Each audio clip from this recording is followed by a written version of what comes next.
My life in Montgomery, Alabama, felt like a perfectly pressed linen shirt, crisp, clean, and utterly suffocating.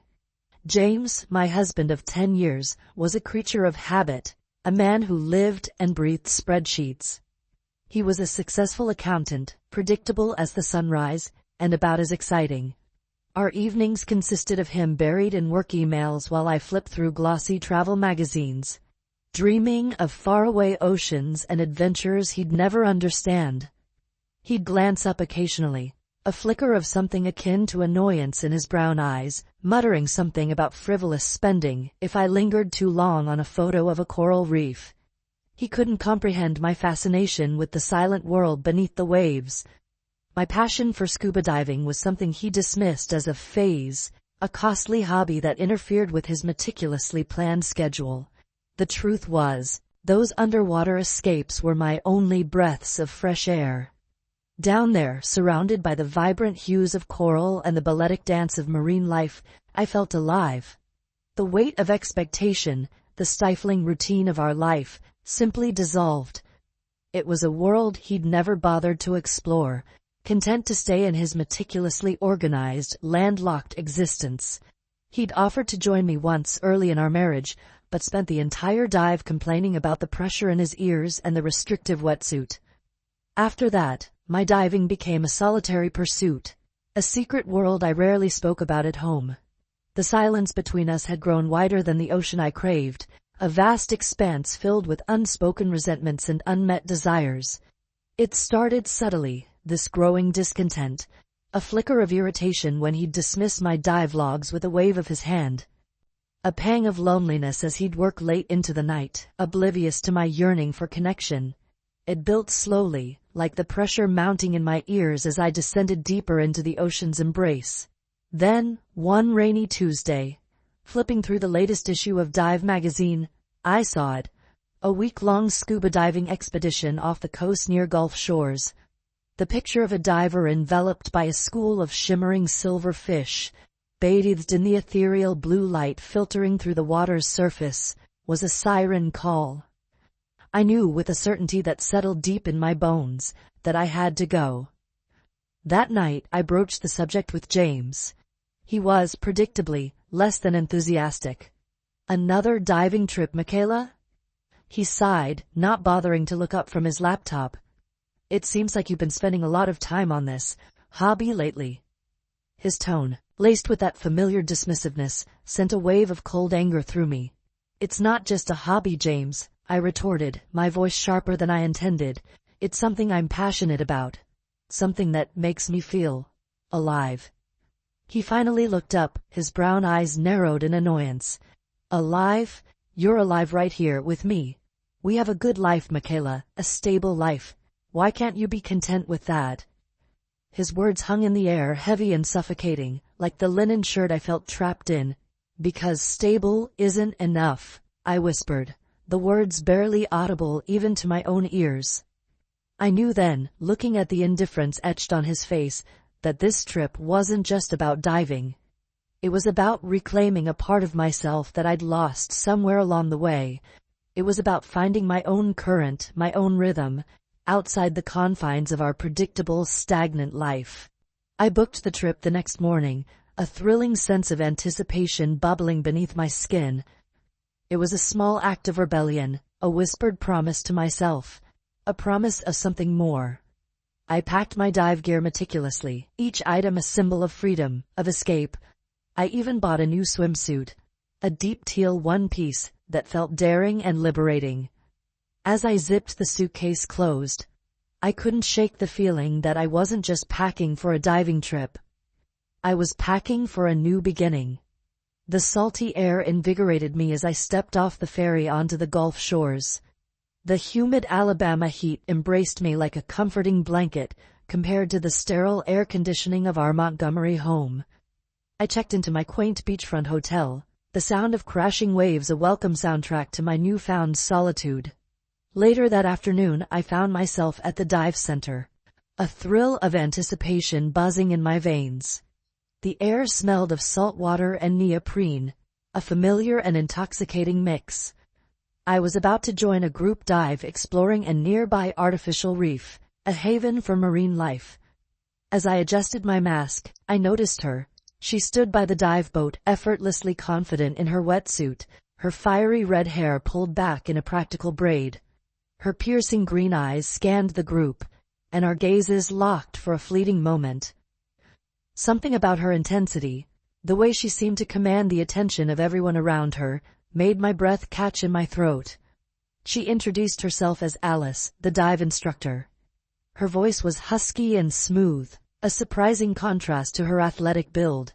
She explained the dive plan, her words precise and clear, and I found myself inexplicably drawn to her every gesture, every inflection of her voice. As we descended into the cool embrace of the ocean, a sense of peace washed over me. The reef was teeming with life. Schools of brightly colored fish darted in and out of crevices, a lone sea turtle glided gracefully through the water, and anemones swayed gently in the current. But even the mesmerizing underwater world couldn't completely distract me from Alice. I found myself constantly seeking her out, drawn to her like a moth to a flame.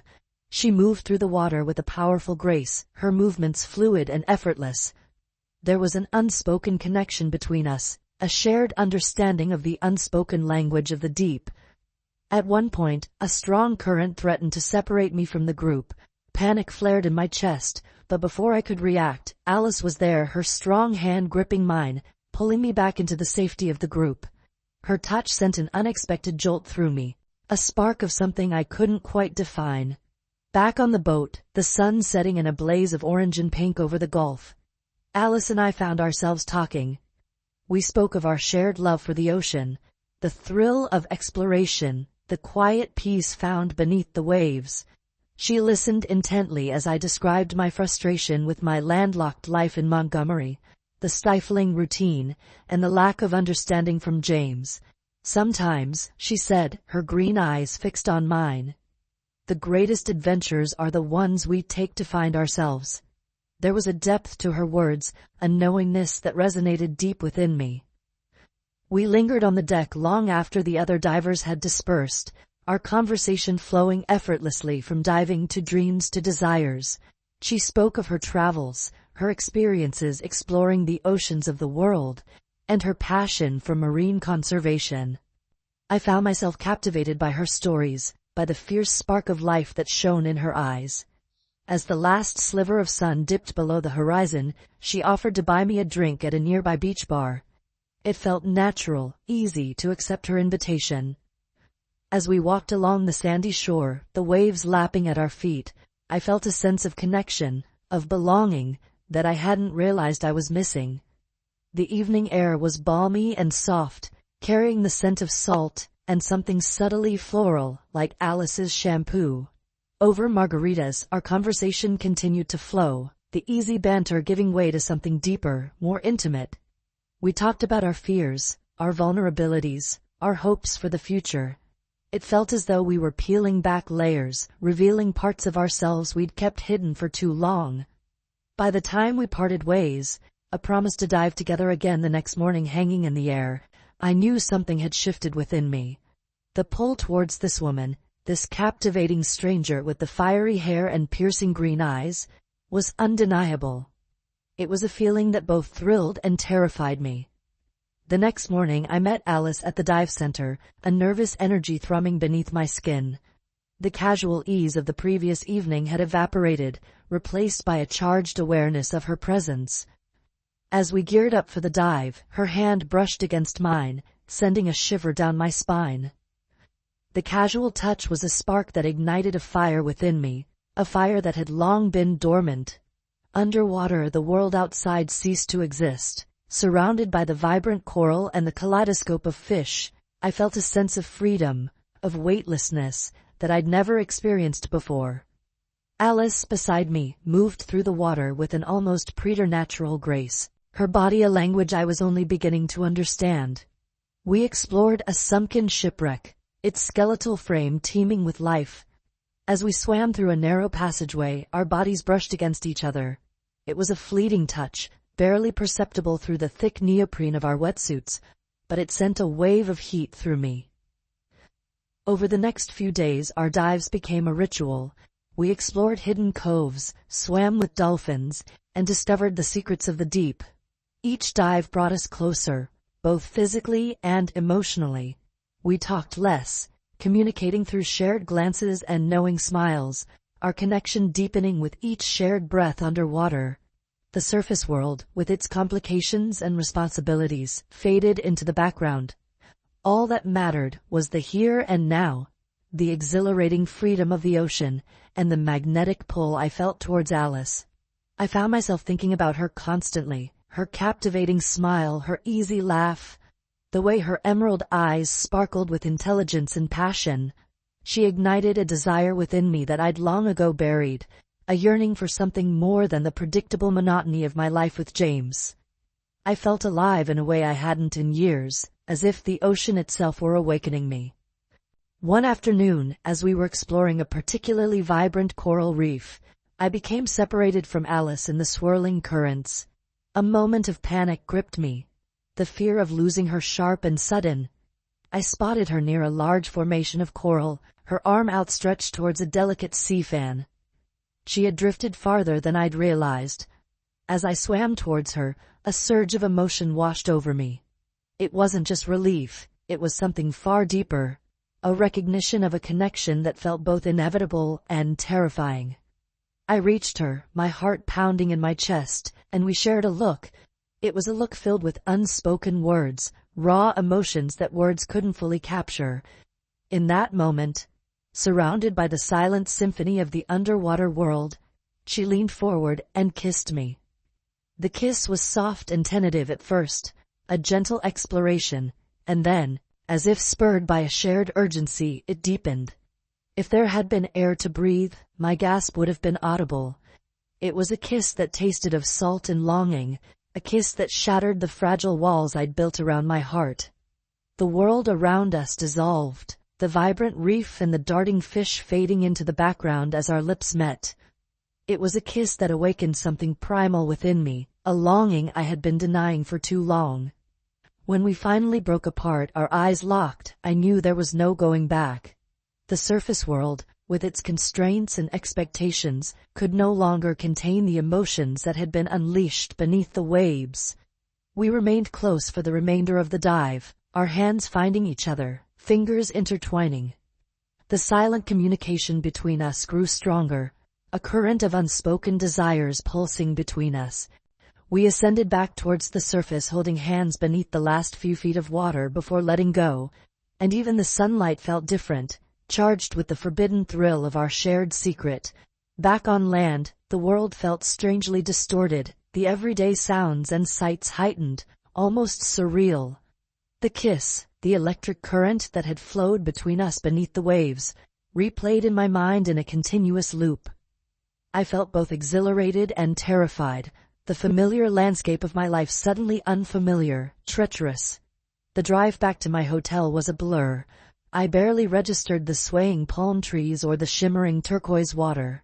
All I could think about was Alice, the taste of her lips on mine, the feel of her hand in mine. That night, sleep evaded me. I tossed and turned, restless and tormented by a maelstrom of emotions. Guilt warred with desire, the comforting familiarity of my marriage, a stark contrast to the intoxicating unknown of my connection with Alice. I thought of James, his predictable routine, his unwavering focus on his work. I had grown accustomed to the quiet hum of our life together, the unspoken agreements, the comfortable silence.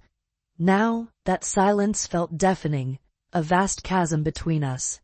The following day, I found myself drawn back to the dive center like a metal filing to a magnet. I told myself it was for one last dive, a final taste of freedom before returning to the confines of my life in Montgomery. But deep down, I knew I was lying to myself. I needed to see Alice, to feel that connection again, even if it meant shattering the fragile peace I'd maintained for so long. Alice was waiting for me, her green eyes radiating warmth, a knowing smile playing on her lips. We didn't speak of the kiss, but it hung in the air between us, a thick, electric tension. We spent the day diving, exploring a series of underwater caves. In the close confines of the caverns, Our bodies brushed against each other frequently, each touch sending a jolt of electricity through me. It was as if the ocean itself were conspiring to bring us closer, the currents pushing us together, the darkness amplifying the unspoken desires that swirled between us. That evening, Alice invited me to a secluded beach cove, a hidden gem away from the tourist crowds. We built a small bonfire, the flames dancing against the darkening sky. The air was thick with the scent of salt and driftwood, the rhythmic crash of waves against the shore a soothing backdrop to our conversation. We talked for hours, our words tumbling over each other, a torrent of confessions and long-held secrets. I told her about the emptiness I felt in my marriage, the growing distance between James and me. She listened intently, her gaze never leaving mine, her hand reaching out to cover mine. Her touch sent a warm current coursing through me, melting the icy barrier I had erected around my heart. As the fire dwindled to embers, we lay on the sand, gazing at the star-dusted sky. Alice turned to me, her green eyes luminous in the firelight. "I've never felt like this before," she whispered, her voice barely audible above the sound of the waves. "Like I finally found my other half." Her words mirrored my own unspoken feelings, validating the desires that had been simmering within me. I turned to her, our faces inches apart.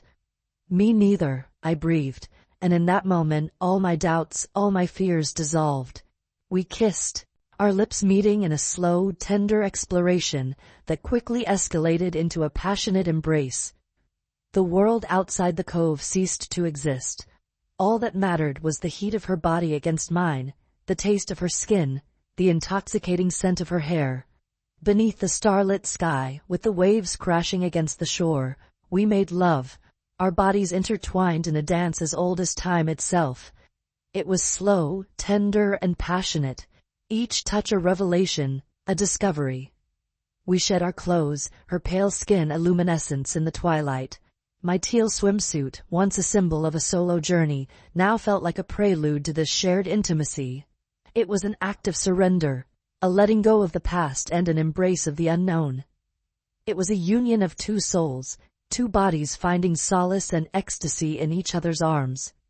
In the quiet aftermath, nestled against her warm body, listening to the steady rhythm of her heartbeat, I knew I had found something precious, something real. The world I had known, the life I had built with James, felt a million miles away. I was adrift, lost in the current of my newfound desires, and for the first time in a long time I didn't want to be rescued. The days that followed were a stolen paradise.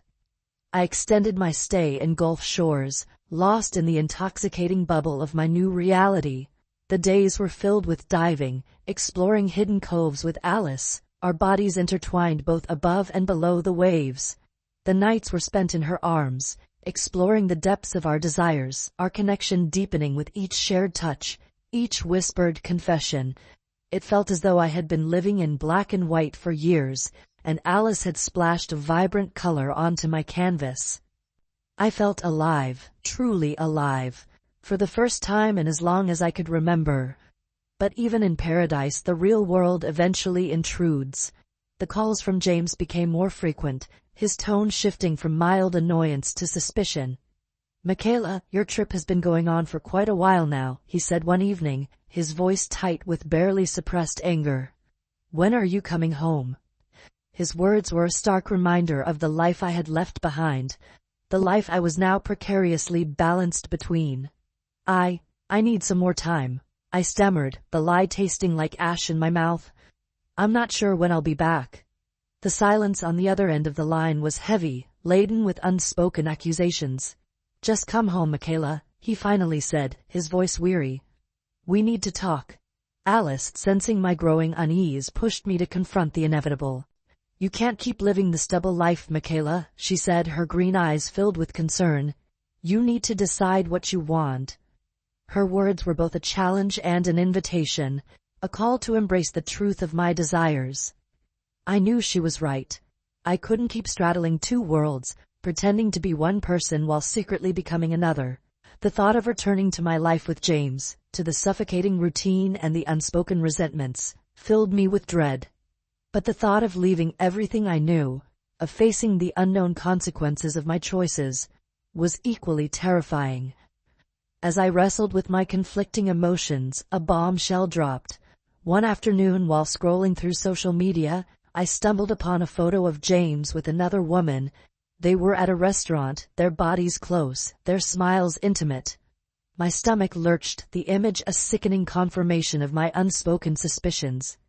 The carefully constructed facade of our marriage crumbled before my eyes, revealing the cracks that had been forming for years.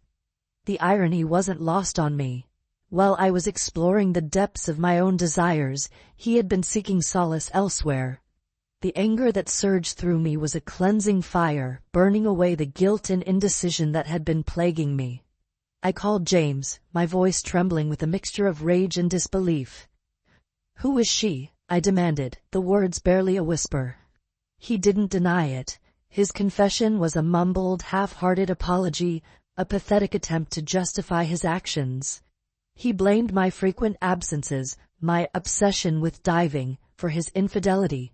His words were a twisted reflection of my own unspoken accusations, a confirmation of the emotional chasm that had grown between us. In that moment, the last vestiges of my marriage dissolved. The decision I had been agonizing over for days became crystal clear. There was no going back. I was done pretending. I packed my bags, my heart heavy but resolute. As I left the hotel room, I glanced back at the ocean, a wave of gratitude washing over me.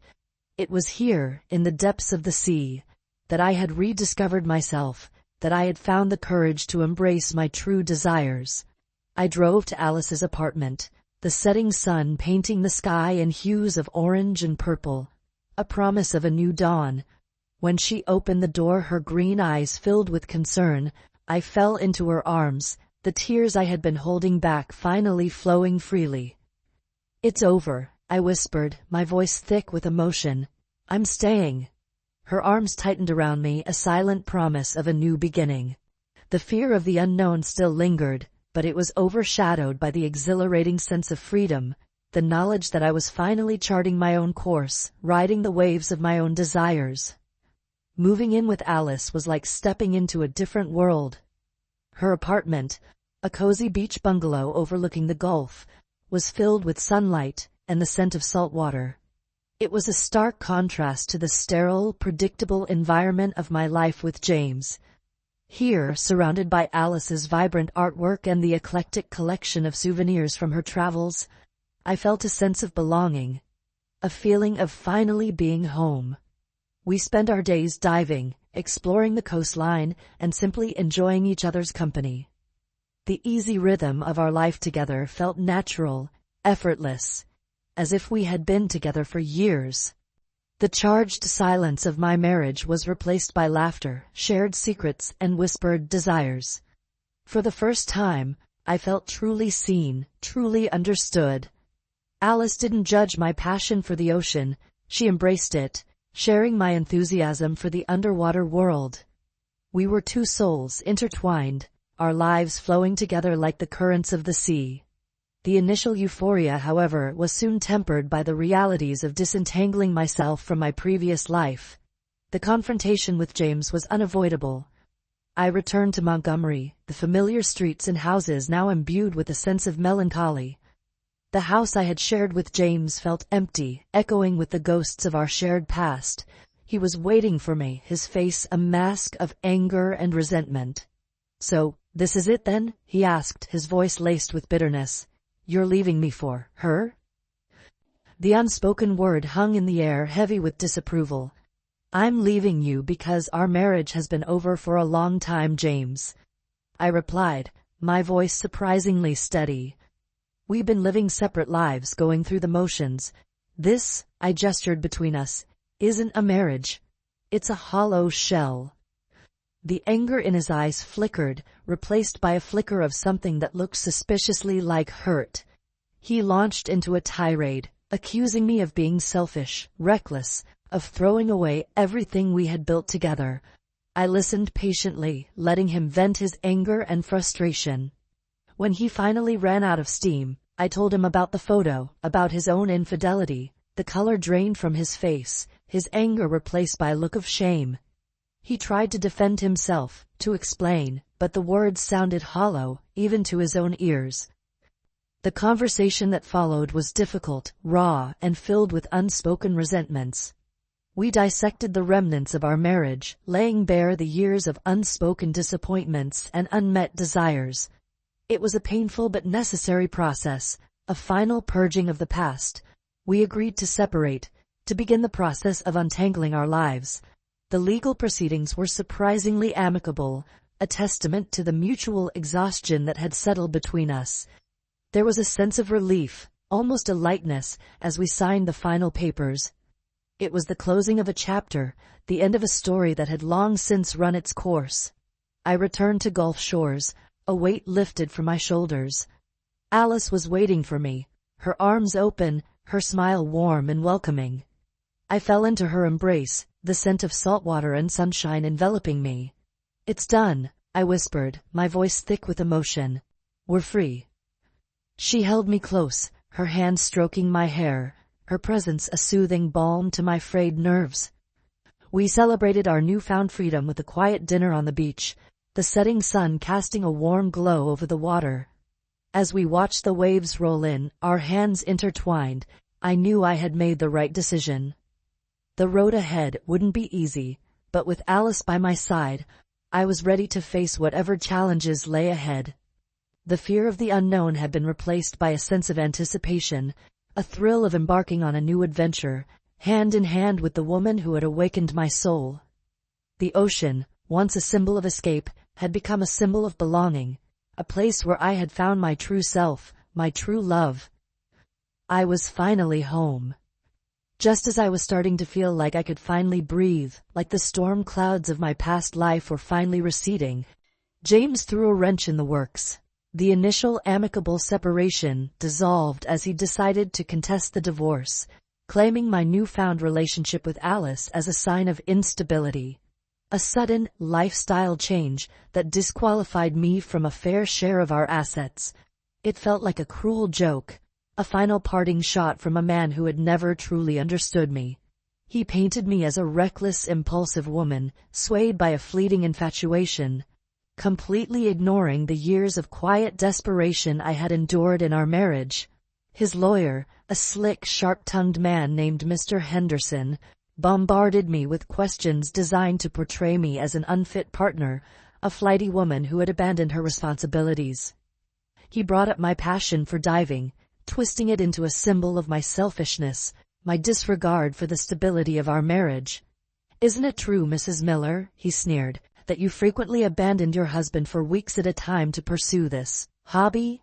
His tone dripped with disdain, implying that my love for the ocean was somehow a character flaw. The legal battle was exhausting, draining both my energy and my finances.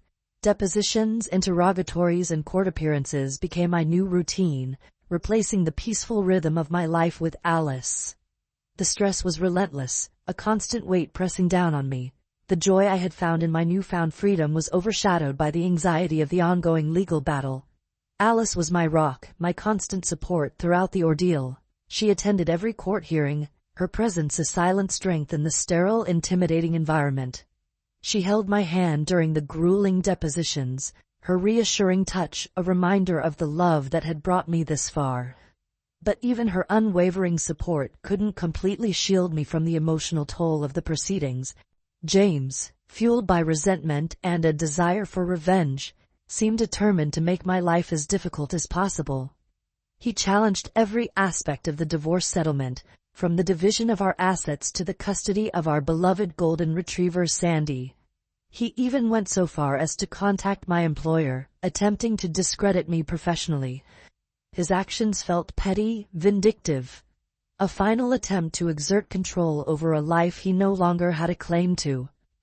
The strain on my relationship with Alice was undeniable. The constant pressure of the legal battle, the emotional roller coaster of dealing with James's spiteful tactics, began to create a rift between us. We argued more frequently, our disagreements fueled by stress and exhaustion.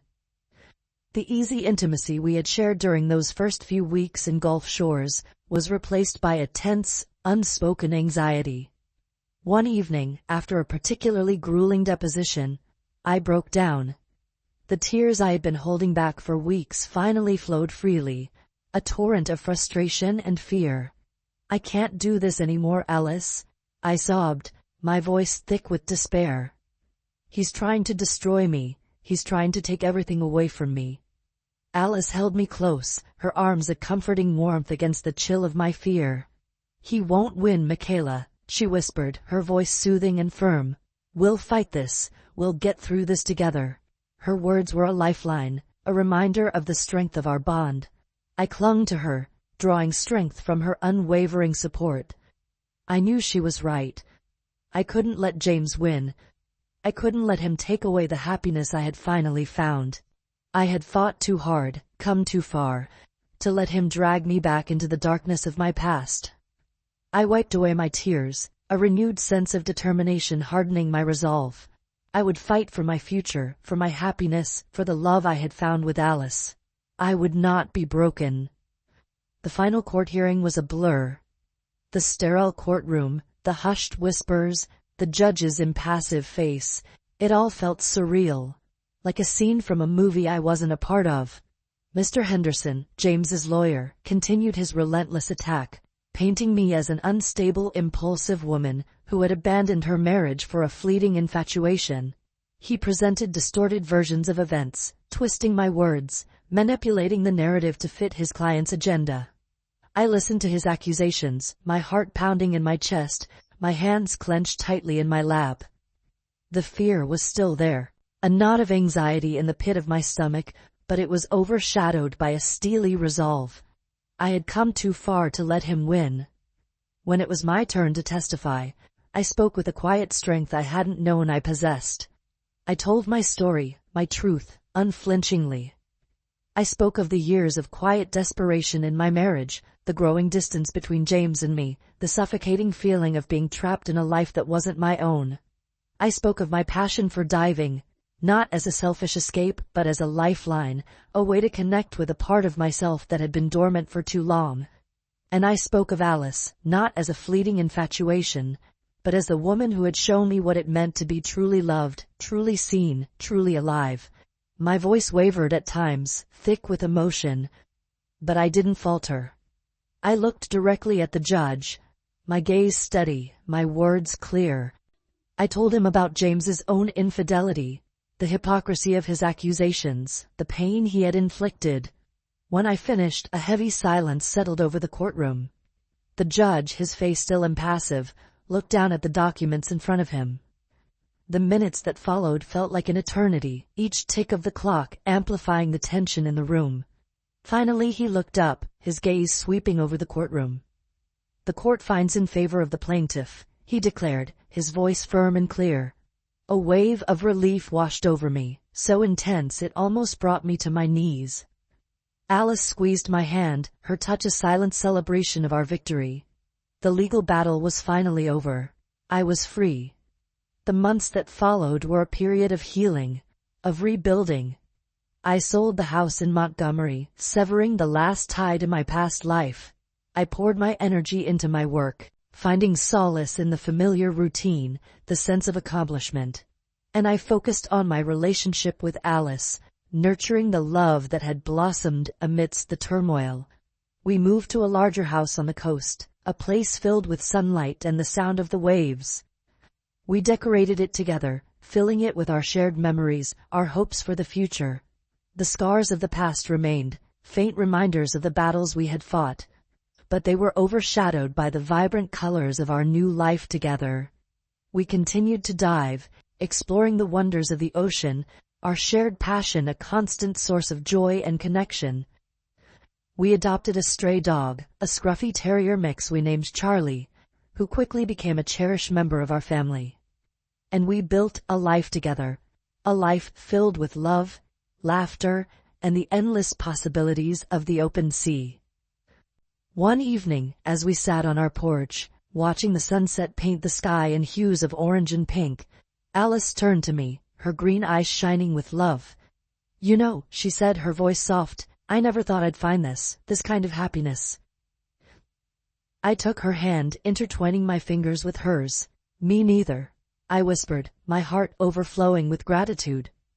We sat in comfortable silence, listening to the rhythmic crash of the waves against the shore, the salty air a constant reminder of the place where our love story began. The ocean, once a symbol of escape, had become a symbol of belonging, a testament to the transformative power of love, the enduring strength of the human spirit. We had weathered the storm, navigated the treacherous currents, and emerged stronger, more resilient on the other side. And as I looked at the woman beside me, the woman who had shown me the true meaning of love, I knew that the greatest adventure of my life had just begun.